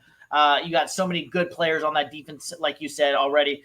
My breakout player is Latu. I mean, guy was a rookie last year, great player for the Colts. I think he's going to come into his second year and explode. And then do I think they're going to be better than 2024? Yes, I do. I think they're going to potentially go to the playoffs. Ben, I don't know if Ben is convinced yet. I am convinced, though, that this Colts. He hate to see us fine in the playoffs. He know if we both make it, that's the one team that can beat them. He knows that Indy has been built to beat Tennessee for a long time, man. Yeah. You see, Smitty, you see that, though? You see how Nyheim go? Now, you can tell Nyheim played for the Colts. He'll go, look, man, once you play for the Colts, it doesn't matter who else you play for. The AFC South rivalry, it's real, man. It don't get enough love nationally, but every time the Colts do something, they'll say, y'all just mad. We mad at y'all. Yeah, y'all just mad because we doing it. It's just like, hey, man, it's a beautiful thing to hear, man. It's beautiful. Well, I'm going to be quiet, too, because Tennessee got a good quarterback. Y'all time might be coming. You don't know. But I will say this about that whole division. This is what I'm really excited about. When I got there in 2018, even if you look at 2021, the AFC South is completely reinvented itself. They obviously drafted a quarterback, Anthony Richardson, with a talent. They got Trevor Lawrence over there, CJ. I mean, even they got Cam now. That whole bunch of new quarterbacks when I was there, whole new division, all new players. That whole conference has reinvented themselves. And it looks like it's going to be a young conference, but a very, very talented and a teams for the future, too. And even this year can be their time. Awesome. Is there anything you wanted to say before you go? Parting words, any topic you wanted to bring up before we head out the door? Oh, nothing other than I'm 100% healthy and ready to go. Maybe I get picked up by the Colts, but I'm excited for my opportunity. Outside of that, just thank you guys for having me on. I didn't know it was going to be like this. I mean, I haven't ever seen this, but you definitely can have me back on. I'll definitely do the whole thing, but definitely get me back on. It was cool, with Jared and Ben and also you, Smitty. So thank you for having me on. I don't think I've ever done a podcast like this, and you always have a fan out of me now and guest whenever you want. Sounds great. Hold on, Nyheim, is your nickname Nightmare?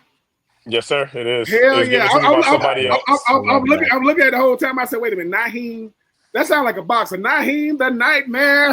Hey, man, I love it. I'll take that off. Okay, that's nice. That's nice. And I'm going to reach out to you on social media. I'm going to text Ryan and get you guys on social media so I can give you guys a follow. I like what both of you guys do. And Jared, you're very, very smart. You do your work too, even though you're a Gen Zer.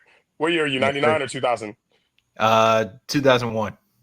Oh, see, I'm 96, so we're in different. Okay, I'll definitely see. I say millennial now. I think you're a year older.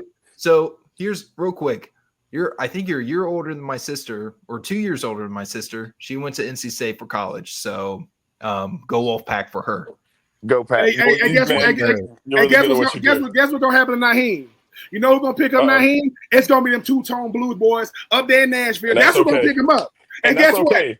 Let's do it. Let's do it. Nyheim for the Titans, baby. Bring me there. I'm excited. It's a new franchise. I'm trying to help.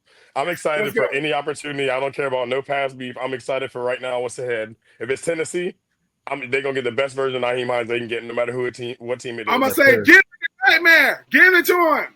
I can see it. And I'm gonna give defenses the nightmares, special teams units nightmares. That's why it's Yes, my sir. nickname. Yes, I sir. promise. Stay healthy, man. Stay healthy, man. If you want to, where can people find you? Where can they connect with you? If you anything you feel comfortable sharing, where can people connect with you? You can connect with me on Instagram as the name that you see below, Nightmare. Just replace the I with the Y. And on Twitter is the NYNY7. So the 997. A lot of people call me Nye or Nine. So those are my two socials. I don't have TikTok or anything. I'm a little bit old, I guess. And neither do I. No worries. No worries. I'm 90. No I'm worries, bro. 1990. You're So good. yeah, I'm like 90. I feel you. Well, Nyheim, we know you got to go. Thank you so much for coming on, winning the division. It was an absolute pleasure having you on. We will definitely have you on again. And best of luck. We hope you get that call. We're all fans of you. We're looking forward to seeing you get that call somewhere this season. And we know they'll get the best of you for sure. Yes, sir. Thank you guys so much for having me. Appreciate you guys. Yes, sir. And that was Nyheim Hines of the Indianapolis Colts, formerly of the Buffalo Bills, formerly of the NC State Wolfpack, coming out in college. So Jared, Ben, that was Nyheim Hines. Before we get to the other three teams, I was going to kind of do that same format for my deep dive here as we kind of close everything out. So anything, other thoughts on the Colts specifically that I mentioned that you wanted to kind of rebuttal, or obviously Nyheim and kind of what he brought to the show? I mean, the Colts are just like the Jags to me. If the Colts can find a way to get their quarterback position steady, efficient, and consistent, they could be really, really dangerous because they got it everywhere else. I mean, Jonathan Taylor, one of the best running backs and players in the National Football League. Michael Pittman, he's not a top 10 receiver, but he's more than efficient for what he does in that division, right? I mean, Warren, the tight end, this guy literally got to do everything. He's going to have to take a step back. And with the coach, y'all don't let me throw the ball and run the ball. No, man, you ain't doing jet sweeps here. This ain't Penn State. But they got a guy who doesn't have any flaws who's going to be a opening day starter. And their defense will go as the offense does. If the offense can be consistent and move the chains, man, the Colts can be dangerous. It's going to come down is the quarterback going to be out of Duke or out of Florida? That's going to come down to the quarterback competition. Yeah, I agree with you, Ben. And again, it's going to come down to the quarterback position. If Richardson can lock in, I'm praying he locks in. He's got to, because if he doesn't, it's over. Or as my generation would say, it's Jover. It's Jover. So it's over. They said that about the last president as well, but we won't get political on here. Yes. No politics. We'll stay out of that. Yeah. So Indy, I agree. Indy, quarterback away. We've said that for the last 8 years, but they truly are a quarterback away from being a legitimate football team. All right. I will go for the Texans now, since they don't have a representation. We'll kind of all three talk about them. Over-under is 9.5 wins. My key question for the Texans: can they protect C.J. Stroud? I think we've kind of gone over this a little bit. That's my key question for them. My position to watch is running back. Nick Chubb. I mean, come on now. Joe Mixon. I mean, this backfield is dangerous. This backfield can be nasty when it's all said and done. My breakout player might surprise you. It's Christian Kirk. I mean, he replaces Tank Dell coming in there. I mean, Tank Dell's not going to play this season. We kind of know that already. That's a worst kept secret. At least I would be shocked if he did. Obviously, the healthy caveat applies to Christian Kirk. I realize this. But I feel like he's someone who should be able to get minutes in the slot, holding off Jalen Noel. That's kind of what I compare there. And then, are they going to be better than 2024? In a way, yes, I think they will. Specifically on defense, they for sure will be better. But on offense, can the offensive line protect C.J. Stroud? Can the receiver room improve? That's my two kind of things to watch for. But yes, I do think they're going to be better in 2024. Just not sure how much, if that makes sense. The bigs over under 9.5. I say they can certainly get there. 9.5. Yeah, I can see them. I can see them definitely getting to 10 wins. I mean, we'll see how they use Christian Kirk, because, like I said, Christian Kirk was good at Jacksonville. He was never great. He has some moments now that he looked really, really good. I think Christian Kirk is good when the cast around him is good. If he got to be good by himself, I don't see that happening. He should never be the number one target. Yeah. He was. Well, they got Nico Collins. That's why Yeah. Kurt's going to give Houston a reliable slot weapon to utilize and reliable hands. You're not going to have to worry about the hands. You're not going to have to worry about the route running. Just don't line about him outside. Please don't do that. Like Doug did that a couple times. I'm like, Doug, stop, please. He's a slot guy for a reason. So Kirk's gonna be pretty fun in Houston. It was kind of interesting why of the interdivision trade that was interesting, but it is what it is. Yeah. And then for the Colts, I forgot to say for the 7.5. You guys, when Nyheim was already on here, I said I think they can get to 10 wins. But obviously it depends on the quarterback, but I think they can get to 10 wins. That their defense is playoff ready, and their offense is it's going to come out of the quarterback. I realize that, but I agree with you, Jared. I think Sam Darnold, like resurgence for Daniel Jones, is not off the table. Or if Anthony Richardson kind of gets it, I think 10 wins is definitely not off the table for the Colts. 10 wins, though. Like I said. The thing about the Colts is it's possible, is what I'm saying. Possible, yes. I think that's their ceiling. I think that's fair to say. That's probably true. That's probably true. Yeah. If the Colts get to 10 wins, if the Colts get to 10 wins, that means that the division have done something really bad. That means the Texans took a step back, and Jacksonville have taken a step up. We'll see. Or the AFC South ends up being the best division in football. Three teams making the playoffs. That's crazy. All right, let's get to Jacksonville. 7.5 wins is the Vegas over under. I think they're going to hover around that 8. 7 to 8, maybe 9. It could be their ceiling, in my opinion. Jared might have a different opinion. My key question for Jacksonville: how does Travis Hunter play cornerback? I think he's going to be a good receiver, but let's be honest. Week 1, he's got Ted McMillan and the Panthers. Ted McMillan owned him in college plenty of times. Week 2, he's got Jamar Chase. Week 3, he's got somebody else that's really good. I just looked at the first 2 games, but first 2 games out of the gate are not easy assignments. Position to watch is quarterback. We already talked about with Trevor Lawrence, $275 million, guaranteeing $200 million of that. Inconsistency and ability is there, but he's just got to stay healthy and be more consistent as a whole. I think the offense, like you said, Jared, is going to help with Liam Cohen's offense.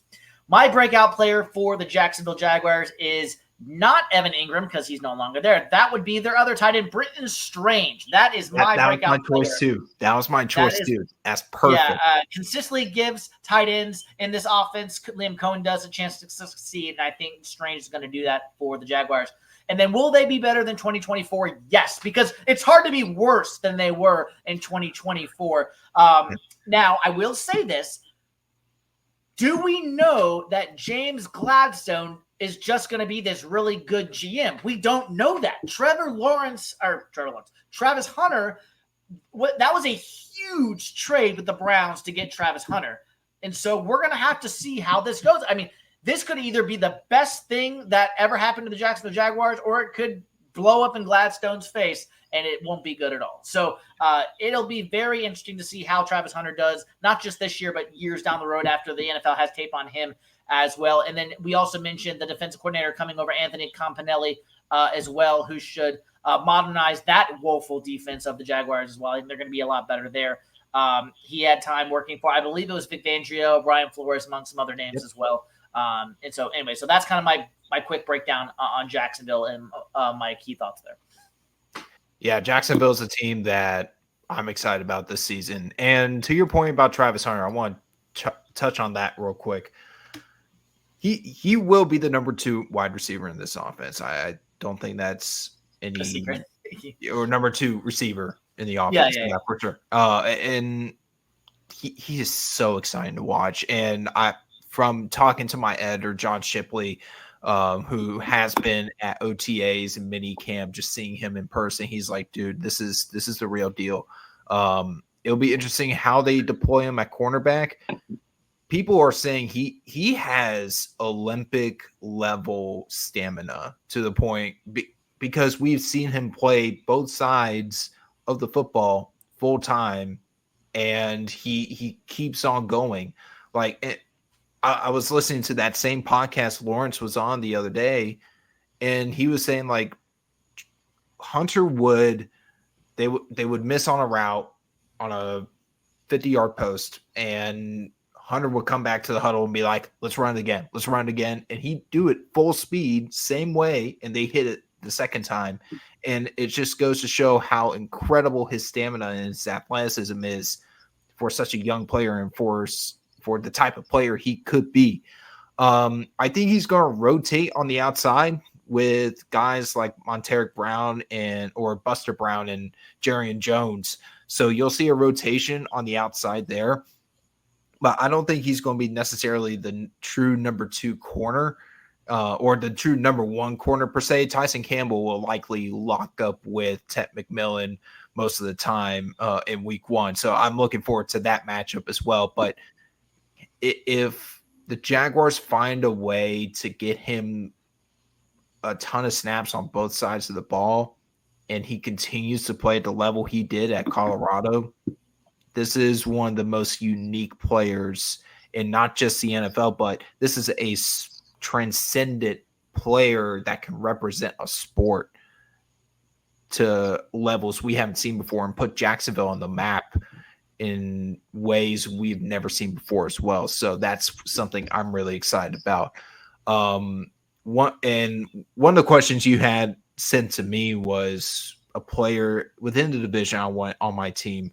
Yeah. Kalen Bullock, Texas safety. I didn't choose like a big time superstar from the rest of the division. I chose Bullock just because he's a true rangy playmaker on the back end, and he's someone I think Jacksonville could use in their secondary. They don't really have a true elite playmaker. I'm not going to rule Travis Hunter out this year, but just because he's a relative unknown in the NFL, have to wait and see. But Bullock is someone I would love on my team any day just because of the range he has, the athleticism, the ball skills. Like, that's the type of player I want on my defense. Is there someone you think is going to take a step up for the Jags in your opinion? Strange. Like, not a star player, but yeah, Strange was the one I actually chose. Oh, okay. Okay. So, yeah, Strange is someone I like coming into the year. I think he can develop into one of the better tight ends in the NFL. He's got very reliable hands. He's a good route runner, good blocker as well. He's going to fit nicely in Cohen's system, and he's going to be a nice key asset or key cog for their run game. I think their run game is going to be one of the more creative in the league, just like like Tampa Bay was last year. I mean, for me, I do think, 8.5. I think they're gonna hover around at 9.5, maybe 10 games, because I think that Trevor Lawrence is not like it. Just like we've been talking about, I think he gets it. I think he understands. While he doesn't feel the pressure, he knows that pressure is there. I don't got to feel it to know it's there. And look, man, they gave me a Travis Hunter. Well, that's more the Cleveland Browns gave you Travis Hunter, and then you look at what you got. I think with this defense and what they're gonna do, my breakout players a guy that I was so wrong about. Former number 1 overall pick, man, Trayvon Walker, let me tell you something. Back-to-back 10.5 sack seasons, I think 10 and 10.5. He's kind of overshadowing Josh Allen Hines right now, because I know Josh had a 17.5 sack season a couple of years ago. Trayvon Walker could be the alpha male on that defensive line. I think he can say, look, 100%. The hardest thing to do is to get double-digit sacks. The hardest thing to do after that is how many sacks can you get past 10? Can you get 12? Can you get 13? Because getting that many sacks means I'm always in the backfield. I'm a half a second away from getting more of those sacks. So for me, it's Trayvon Walker, because the guy on offense that people need to watch, even though he hasn't broke out, watch out for De'Ami Brown. I'm telling you, the guy is going to get a lot of one-on-ones, because you're not giving Brian Thomas Jr. one-on-one, not unless you want to lose. Travis Hunter, he just comes with the fanfare already. Who's going to cover the slot? I think De'Ami Brown showed some flashes. Yeah, he hasn't had a breakout season yet. A breakout season for a slot receiver, you talk about 70 catches, right around 1,000 yards, maybe double-digit touchdowns. Watch out for De'Ami, and I do think Tank Bigsby is going to either bring out the best in Etienne or the worst, because Etienne can play. I don't know what's going on with the Etienne situation. I know he missed his full rookie year, had some good seasons after that, but watch out for Trayvon Walker. I think they're going to hover around. And another guy, even though I already picked Trayvon, Devin Lloyd has been good, not great. If Devin Lloyd can put it together, this is a dude that came back. They're going to pay him, though. So Devin Lloyd has been – watch out for this Jags team because I think with everybody talking about the Texans, I know we finna get to the Titans, and the Colts got to get a quarterback. If the guy first name Trevor, last name Lawrence, Jacksonville is the first time in his life he's ever been on a non-winning football team.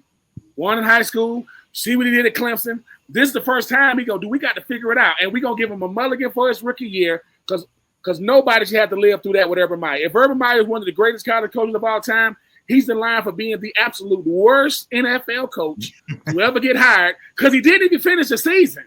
He didn't even finish it. So I don't want to think about Urban Meyer. Yeah, man, that's crazy. I mean, Urban Meyer did two things that we'll never be forgiven for. One, thought Tim Tebow could play tight end and hire Chris Doyle as your freaking weight room guy. No, man, you got Chris Doyle, the guy from Iowa. Stop it. Anyway, that's another podcast for another day. But I do got the Colts got the Jags being right there. If they get to 10 wins, they're gonna be pushing to win this division because I think that means they're putting pressure on everybody else in the division. Really quick, I'm gonna ask Jared this off the cuff before we get to the Titans. Since you are the perfect person to ask this, Jared, Jaguars and Panthers. I'm not asking for a prediction, nothing like that. Just your overall thoughts on the week one matchup. I mean, storylines galore here. Trevor Etienne, Travis Etienne, Travis Hunter, Ted McMillan, Dave Canales, Liam Cohen. Last time Dave and Liam faced off, I believe the Panthers got shut out by Liam Cohen back in that Tampa Bay team. Just storylines galore here. I mean, I personally, and my bias for the Panthers might be showing, I think this is going to be a really good game, obviously, but I do think either team can win. I do, however, think the Panthers are going to get it done simply because I think they've just owned Jacksonville in recent years, and no one knows about Travis Hunter, yes, but I think it's going to first game, we'll see what happens there with how Travis Hunter does, but he obviously alone can't beat a team by himself. Obviously, a team has to step up. So, again, not looking for a prediction, just kind of your overall thoughts on week one Panthers, Jags, and what do you see? Yeah, I agree with you. I think you're seeing two teams that I think are similar in some ways. I think Jacksonville is probably the more talented team, in my opinion. Carolina still has a lot of holes, but you look at what they did in the two of us saw what Bryce Young did the last 10 weeks of the season, what that team did the last 10 weeks of the season, just kind of fighting, kind of staying in games. Yeah. If their defense was even average, I think that's a postseason team. Like I'm dead serious. In the NFC South, that's a playoff team. So I think you're going to see a good game between two opponents that should see drastic improvement this season. I've spoken to a lot of people that are like, Jaguars and Panthers are the two teams that should see drastic improvement one way or another because they understand that if Bryce Young continues to play at the level he does or he did at the end of last year, he's going to be a great quarterback in this league. If the Jaguars rebound, if they tripled their win total from this past season, this is going to be a contender in the AFC. So you got two teams with a lot of potential. And it's going to be two teams with two great cultures that are going to come to blows at times. This is going to be a very competitive matchup. Hot Jacksonville. I'll likely be there in person to watch it. So, man, it's going to be physical. I'm looking forward to it. Yep. All right, Ben, let's get to your Titans here. My key question for the Titans. How bad will this defense be compared to last season? I think they're going to be better this year. But, they were 19th in defensive EPA, which was an improvement from 2023, which I think they were 26th. So technically an improvement. But really, it wasn't reflected on the score sheet at the end of the day. They lost Harold Landry, who led the team in sacks, and obviously Awuzio and then linebacker Jack Gibbons as well. But that's my key question is, how good or how bad is that defense going to be opposite Cam Ward? My position to watch is offensive line. I think Brian Callahan's second season has to go better than the first, as you mentioned with Will Levis and all of that, what that kind of went down here. Dan Moore Jr., Kevin Zeitler returning, Peter Peter Skronowski on the offensive line, Lloyd Cushenberry, and then obviously rookie J.C. Latham. I think that unit can be pretty good. My breakout player, obviously we know Janarius Sneed. We've heard some potential knee problems with him. Not sure why Kansas City was so eager to trade him. That could be why. Jarvis Brownlee Jr. corner is my breakout player for the Titans. I think he can come in and kind of be not as good as Sneed, but I think he can be a good corner too for them. And then finally, will they be better than 2024? Yes, at quarterback, I do. I think Cam Ward will be better at quarterback than Will Levis was. But outside of that, I don't know how much they're going to be better in 2025. 5.5 is the Vegas over and under wins for the Titans. I have them getting over that to about 6 wins, maybe 7, if they can squeak out a couple more. Yeah, I think 7 wins is very generous. I think whenever you start, a rookie quarterback, even if he is a number 1 overall pick, he's still a rookie. And while he's going to show you signs as to why you got him at number 1, he's going to show you signs as to why he got a long way to go because he is a rookie. I think the thing about this Titans team that scares me the most is when I talk about the Jags, I know about their identity. When I talk about the Colts, I know about their identity. When I talk about the Texans, I know about their identity. There is no identity in Tennessee right now. You don't know what you're going to get from week in and week out, and that's not going to bode well in the National Football League. You talk about the defense. That secondary is going to have to be a strength. You talk about Cooper. You talk about Hooker. You talk about L'Jarius Sneed and coming. L'Jarius Sneed has 0 picks in 2024.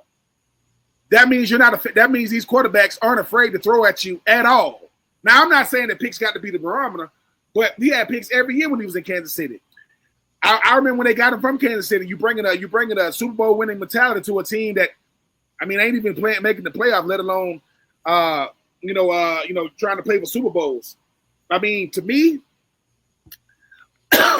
a breakout player for me. Yes, I'm biased. Chigwozium, Okonkwo, the tight end. When he came out of Maryland, I thought he was going to be a Swiss Army knife type tight end. Not the biggest guy, kind of like your move tight end, your U guy. He shows flashes, kind of like a smaller, slightly just an athletic version of a Delaney Walker. Now, he is not Delaney. Let me not. I say he is not Delaney Walker by no means. But he kind of reminds you of Delaney, but it just hasn't turned over. And a guy that's going to have to lead the way is going to have to be Calvin Ridley because you got a lot of receivers. Van Jefferson comes over, another Florida guy, he comes over. So I just think this receiving core is not – it doesn't scare anybody. It doesn't scare not one secondary in this division at all, which could be a good thing for them. But also, you got to prove as to why, man, we can go out there and win games in the passing game. I think that a guy that's going to have to break out his chigs. But L'Jarius Sneed, he's going to have to show why he got what he got coming from Kansas City. Because sometimes you're a really, really good player on a great team. And when you take you away from that team, you're good. But it was more the team than you. Hopefully, he's going to prove me wrong. And, when you talk about a player in the division that you would want, there's so many guys, but I kind of talked about him earlier. Jalen Petrie for the Texans. Listen, this dude, when he's healthy, he probably can play linebacker. The way he's such a for sure tackler. He's not the biggest dude, but I just like the way that Jalen Petrie plays football, and he can cover, and he can blitz, and he can play. I think he's playing nickelback for the Texans. He's a guy that I would like because when you got a guy on defense that's a jack of many trades, a master of none, he helps your defense out. Because Jeffrey Simmons, while he got his money, it don't take long for a guy that good to be disgruntled. He's a true pro's pro. He's not going to say the wrong thing. He respects Coach Callahan because of his position, not because of his coaching ability. I'm going to say that again. He respects his position, not his – because until you win, we just respecting the fact that you are a supervisor. You our head coach. You ain't giving us, and I think his daddy on the staff too. Which, of course you're going to hire your dad if you're on the staff. I think for this Titans team, like I said, when you got a rookie quarterback, you got a number 1 overall pick, that means whether you want to say it or not, you are rebuilding. You're not reloading. You are rebuilding. And the thing about the rebuild, we don't know how many years that's going to take. Because sometimes it could be the Texans 1 year. Sometimes it could be the Colts. It's been 8 years.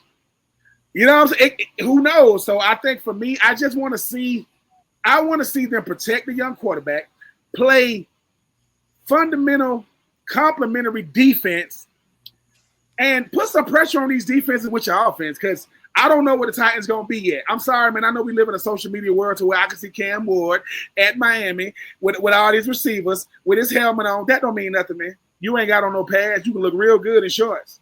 But when them live bullets firing at you, we going to see then, because it's the same Cam Ward that if he had a defense in Miami, they probably would have made the college football playoff. But they didn't, and they lost to Syracuse, and the rest is history. I got to root for Kane because he's wearing the two-tone blue. That's the only way you get Gators to root for Canes. You got to put them on the same NFL team. But I'm looking forward to see it because, like I said, I respect what's going on in Jacksonville. I don't know what to expect from Indy until they pick a quarterback. The Texans are the class of the entire division. And the Titans, man, we're just trying to see if we don't finish last in the division again. We'll see.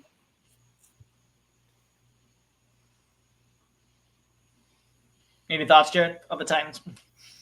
Titans are going to be I kind of agree. They're more rebuilding the retooling, the way they're approaching stuff. But this team, if Ward ends up being the quarterback, a really solid quarterback in year one, you see that team jumping at least 3 wins with an improvement of 3 wins overall. I think 7 wins is the ceiling for this team right now. And that's unfortunate to say because, Brian Callahan, if he doesn't start winning sooner than later, it's not going to look well.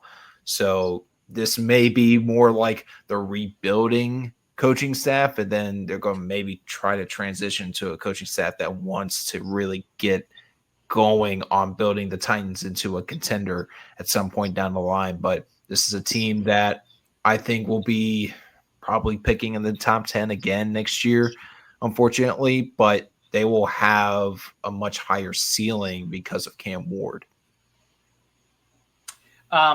For your Jags, I forgot to wrap with this. How do you think the Jags are going to finish this year? Not necessarily a record prediction, but do you think they're going to be kind of fighting for the top of the division? Do you think somewhere in the middle?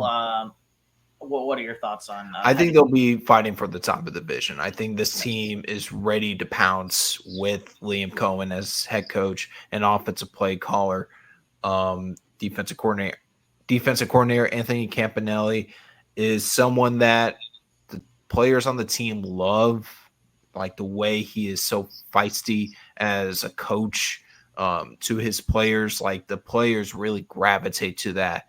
And I expect this defense to improve. I expect the offense and Trevor Lawrence to improve. I expect Trevor Lawrence to put up career numbers this year. And if that's the case, the Jacksonville Jaguars should be contending for the AFC South title in 2025. That's my expectation. Will it happen? We'll wait and see. We'll find out halfway through the season or like 3/4 of the way of the season. Oh, the Jaguars, are they legit? But yeah, I'm really excited with this Jaguars team, the potential of this team, and what Trevor Lawrence can become with Liam Cohen as his head coach. Well, that has been the AFC South preview. We touched on the Texans. We touched on the Jaguars. We touched on the Colts. We touched on the Titans. Ben and I will do our season predictions all the way through the Super Bowl, go through every division record by record after we've previewed all 8 divisions. So that'll be Labor Day, September 1st. So watch out for that coming up in about just over a month's time.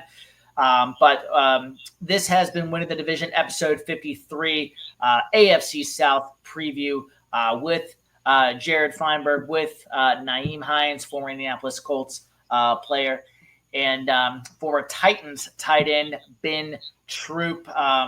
Jared, before we let you go, where can people find you covering for your stuff with the Panthers, for the Jaguars, and anything else you'd like to share? Yeah, so if you want to find my written content for Jaguars, you can find it at JaguarsOnSI. I also do work for Rams, Chiefs, and Raiders on SI. For my Panthers work, you'll find it at Panthers Wire. That will start to ramp up as we get closer to training camp or throughout training camp. And you can also find most of my content overall on my social medias, J-Rod NFL Draft on X, on Blue Sky, and on Threads. So make sure you guys follow me on there.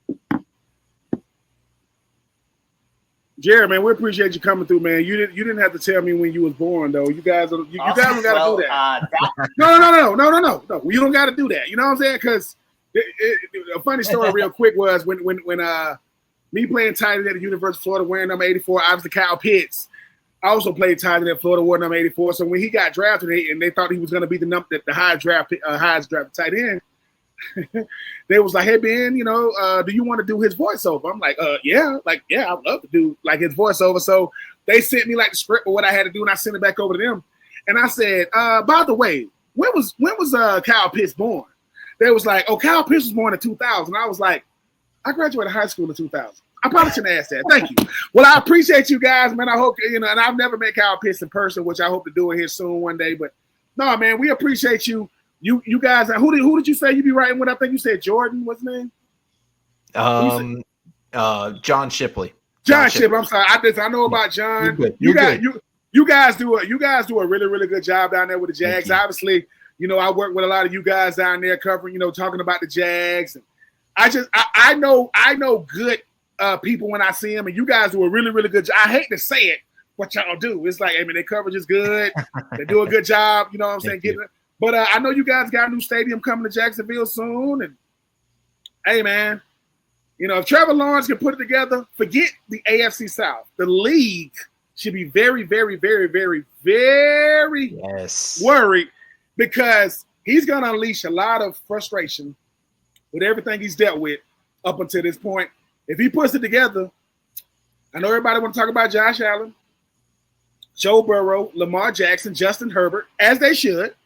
Mm-hmm. But I'm telling you, Trevor is a year away from breaking out of his shell, and I just hope that top tier, being in that tier with Lawrence or not Lawrence, no doubt, Holmes, Allen, Jackson, Burrow, no doubt. Yep. Yeah. All right. Well, I think that's a good place to end it. That will wrap up episode 53 of Winning the Division, AFC South preview style. Stay tuned for next week where we will preview another division, 6 more to go, 2 down, 6 to go. This has been Winning the Division episode 53. Rate, review, and subscribe wherever you get your podcast. And as we say here on Winning the Division, you are either winning the division or you are just in the division. For Ben Troupe, I'm Ryan Smith. Thanks to our guest, Jared Feinberg and Nyheim Hines. And we will see you guys next time.